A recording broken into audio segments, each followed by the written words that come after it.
Hello, thanks for purchasing one of our uRepair do-it-yourself kits. We prepared this video to help you go through the process of repairing your iPhone in an easy and safe way. All you have to do is follow the step-by-step instructions. So let's start by showing you how to open your device.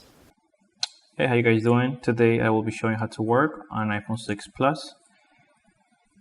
First thing you need to make sure of is that your workstation is properly organized and then you have all the tools for the job. Starting here, we have the kit that comes inside of your repair kit. We'll be using the box itself to keep track of all of our screws. We'll be placing them inside of the box and the lid. Here we have a suction cup opening tool. This basically helps us open the device with, extreme ease. We have a replacement screen. A decal. This decal basically is for our safety in order to prevent us from injuring ourselves when we try to open the device. And if your screen is cracked or broken, it helps the suction on the opening tool.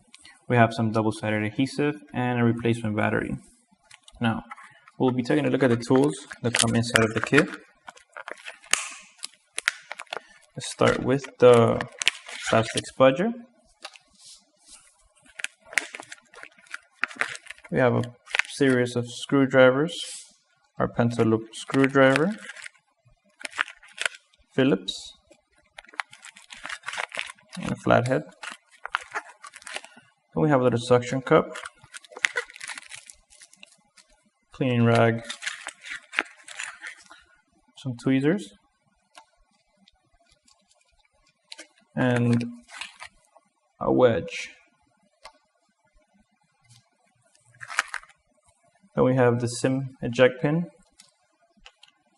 a guitar pick, and some alcohol wipes. Now the first step in this process is to install this decal over our screen. So let's go ahead and do so. Remove the paper backing, placing that aside. Now we're working on iPhone 6 Plus. The display is actually very large. So we're going to try to align this as close as possible to the bottom of the device above the home button, since this is basically where we're going to be placing our opening tool. Now once you actually adhere the beginning of the decal, we're going to go ahead and guide our spudger above the sticker in order to make a bubble-free bond. Next step is to remove both of the screws using a pentaloop screwdriver. I will be placing my finger on top of the device in order to guide the screwdriver to avoid scratching it.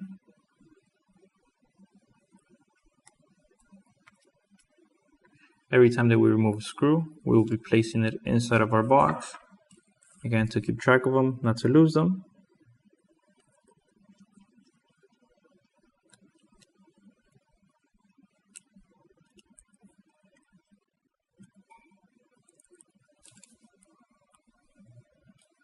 Okay, now that we have finished basically removing both of the pentaloop screws that go on the bottom of the device, we're going to go ahead and use our opening tool.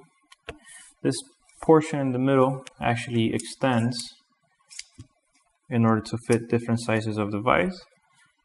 So we're going to go ahead and extend it to the size of the iPhone 6 Plus.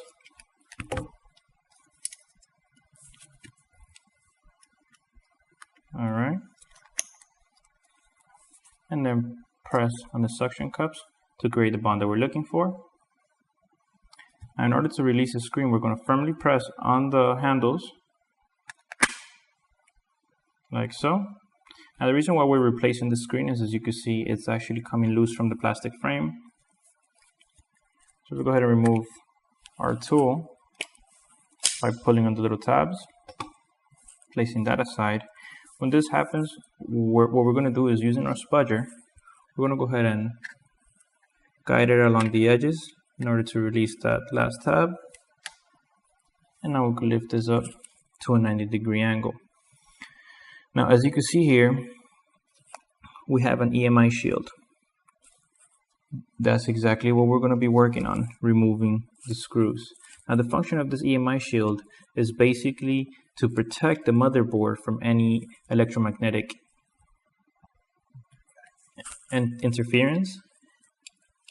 Now what we're going to do is remove all 5 screws that you see here in a clockwise rotation, beginning from the right bottom. Every time again that you remove a screw, you're going to be placing it inside of your box, creating a map for yourself. So what I tend to do is I will basically space out the screws depending exactly on the location on the shield and place them around the shield in order to remember where they belong for the reassembly process. Alright, one more screw.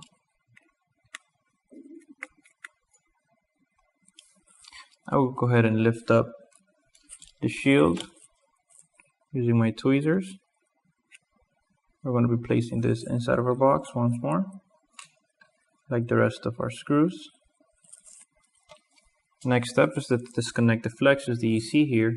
You have a series of flexes. There's 4 in total. The first one, which is the one on top, this one is for your front facing camera. Now using the flat side of our spudger, we're going to insert it underneath the flex and gently pry it off of the socket. Push it out the way. Now using the tips, I'm going to go ahead and disconnect the home button flex. Again, just gently pry it up, followed by the LCD cable. I'm not going to stress enough how gentle you have to be with these cables. They're extremely delicate and you don't want to damage the sockets. Finally, that's the digitizer. Now, once you actually remove all cables, your display is free to be removed. And you had just finished the opening process of the device.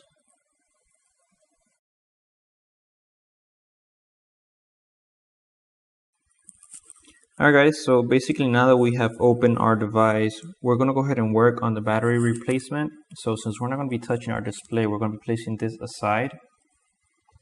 And we're going to go ahead and move on to the battery removal. Now the first thing that we're going to do is we're going to remove the shield that you see here. It has 2 Phillips head screws. So let's go ahead and remove both of them. There are different sizes, so make sure not to mix them up. We're going to be placing this inside of our box along with the shield.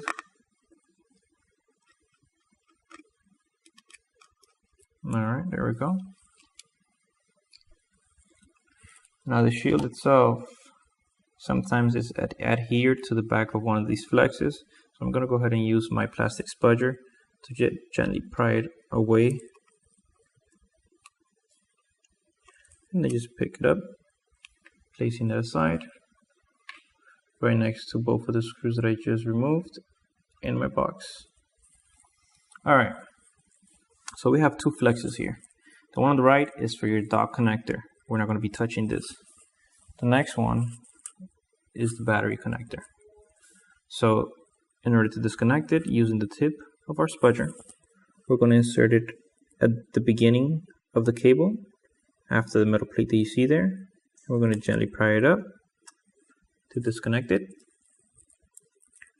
and just bend it out of the way like so. Now the next step is to actually remove the adhesive strips that are lying underneath the battery. So what we're going to do is, using the tip of the spudger once more, we're going to start lifting this away, separating it from the battery. There's 3 of them, so let's go ahead and do all of them at the same time.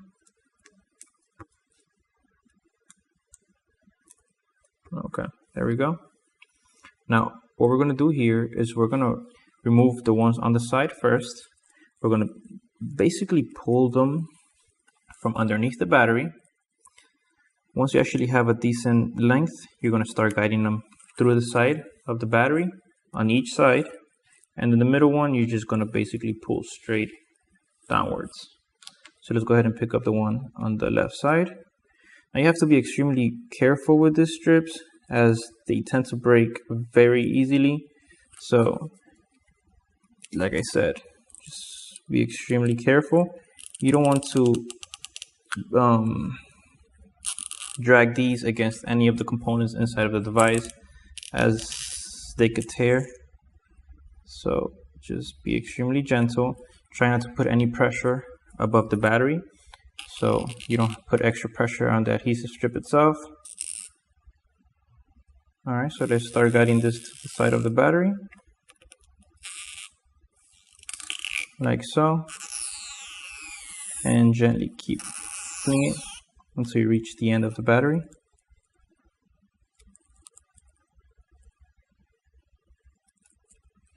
Make sure that every time you grab the adhesive, you grab it as close as possible to the battery to avoid it breaking.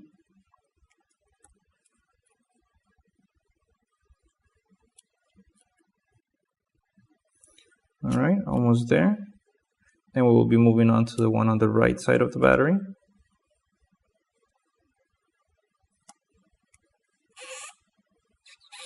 There we go.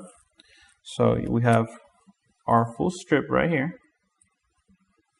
Let's go ahead and place this aside and move on to the one on the right side. Again, same process. Just gently pull on it, trying to keep it away from any of the components, and then guiding it to the side of the battery until we reach the very top of the battery itself, like we did with the last one. Now, if by any chance this were to break, what we would do would be to pry the battery out of the device. The plastic tools generally won't help since this adhesive is extremely strong. So you will be using the handle of your tweezers, since it's actually a rounded handle. This will avoid you puncturing the battery itself. And since they're actually made out of an alloy, then they will basically help the removal process. Okay, there we go. Second strip. Now let's move on to the last one. Again, make sure you're not putting any pressure on the battery, as this could make it a difficult process. Now we're just going to gently pull it all the way out, making sure that we're not dragging this on the dock connector components, as this will basically rip our adhesive, and we're trying to avoid that. Alright, there we go, guys. Adhesive strip out, and as you can see, the battery could just literally be lifted out of the device with no damage whatsoever. So next step is to replace the battery with a new one. We're going to be installing double-sided adhesive strips.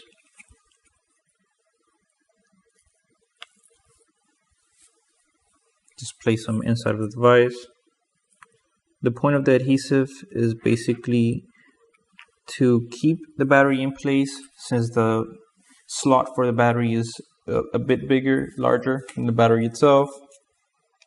This would avoid any rattling of the battery if you were to shake your device.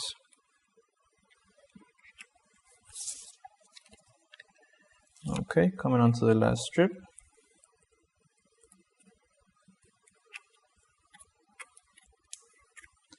Now, what we're going to do is remove the paper backing for this adhesive.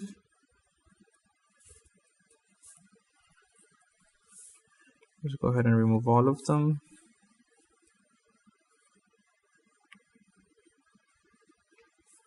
All right. Now, as you can see, the flex itself for the battery doesn't actually have that bend that the other battery had when we disconnected it. So what we're going to do is we're going to connect this one first. Once you connect it, we're going to lower the battery into the slot.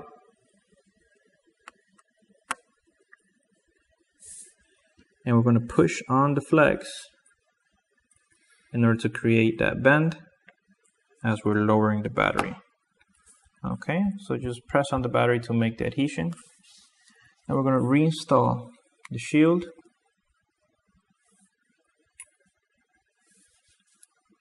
And both of the screws, remember that they're different lengths. The longer one goes on the left side, and obviously the leftover one goes on the right side, but generally, as you can see, is actually smaller. So just make sure that you don't mix these up. You don't want to put the long one here. All right, now while we're tightening the screws, guys, make sure that when your screwdriver stops turning, you don't over tighten them, as you could actually strip the head of the screws. But once you actually finish installing the shield, you have successfully replaced the battery on an iPhone 6 Plus. Well, your repair is almost done. All you need to do now is reassemble your phone. So, did you think the repair was too easy for you? Maybe you have a natural talent for that. How about making some money with this? Yes, you can do just like me and join the iExperts, a community of repair specialists. Want to know how? Visit www.becomeaniexpert.com and be welcome to your new future. Now, let's see the last part of this video. Alright guys, so now that we have finished the repairs that we were going to do on this device, we are ready to close it up. We're going to go ahead and rotate our device, since it's easier for me to work this way. Pick up our new display, and we're going to align the connectors on there. Make sure that you hold your screen at a 90-degree angle, because if you hold it kind of, lower than it's supposed to, your flexes are not going to be the length that they're supposed to be. So always at a 90-degree angle. Now we're going to push the flexes that we're not going to be using out the way. First cable that we're going to connect is going to be your digitizer, which is the longest one, basically the connector itself. You're going to align it as best as possible onto the socket, and with your finger you're going to feel for it to drop into that socket. Obviously it's not going to get connected by itself, but once you actually feel that it drops in there, you could press on it gently. You're going to feel or hear that click, and we're going to move on to the LCD cable. Now, LCD is the one right below the digitizer. Once you actually connect one of the cables, aligning the rest of them is extremely easy. So again, feel for it to drop into its socket, and then gently press on it. You don't want to just be pressing and pressing until hoping that it gets connected, because all you will be doing is damaging the sockets themselves. So let's go ahead and move on to the home button. The smallest one. This is kind of the most difficult one, since it's not rigid pretty much like the rest of them. So let's go ahead and do the same thing. Align it, feel for that socket, and then press on it. And finally we have the front facing camera. And do the same thing. And then after all this, just gently press on them to ensure that none of them got disconnected. Meanwhile you're connecting the rest of them. I'm going to go ahead and lower my display and rotate it once more. Now we're going to go ahead and install the EMI shield. So basically just place it in position. Since the flexes, or basically since the shield itself is not screwed on, the flexes are going to be pushing up on the shield, causing the rest of the screw locations to be unaligned. So let's go ahead and align it as best as possible. We're going to have one or two, which right now we actually have, well, depending, we have two right now, the ones on the bottom, but that's actually where we're going to begin. We're going to start on a clockwise rotation, beginning from the right screw, moving all the way to the right top. So I tend to place the screws in between my fingers like so, pinching them in order to align them onto the tip of the screwdriver, since basically I'm working with both hands here, no free hands. Now, whenever you're tightening the screws, again, make sure that you don't over tighten them. So whenever you see the screwdriver stops turning, that's as far as you're going. Moving on to the second one.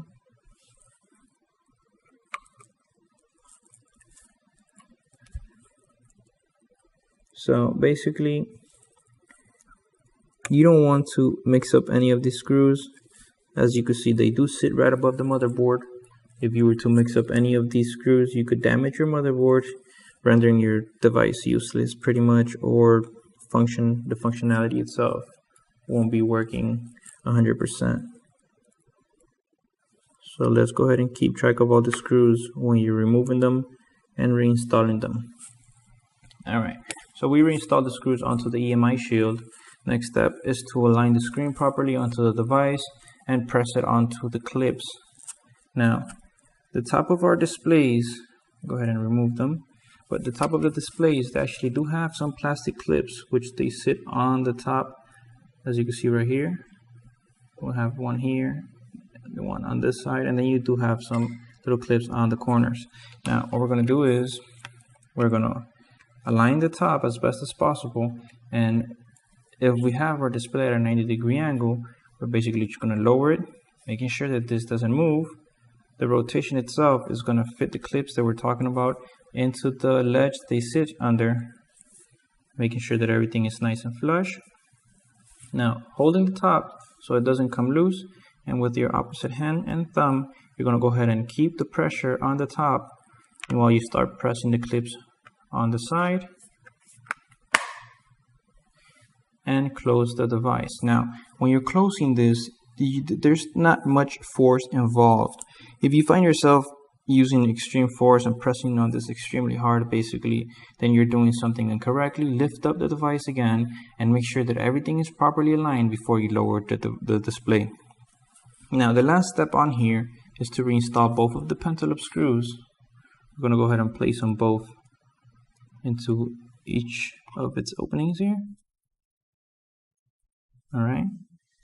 Now, again, using my finger here, I'm going to help guide the screwdriver to avoid scratching the device. Making sure I don't over tighten these screws. Alright, so as you can see, we finished reassembling our device. We're going to go ahead and turn it on. And the device boots. Now, you're going to check the functionality of the device, guys. If you have any issues with the touch or the display, you're going to open the device and check your connections.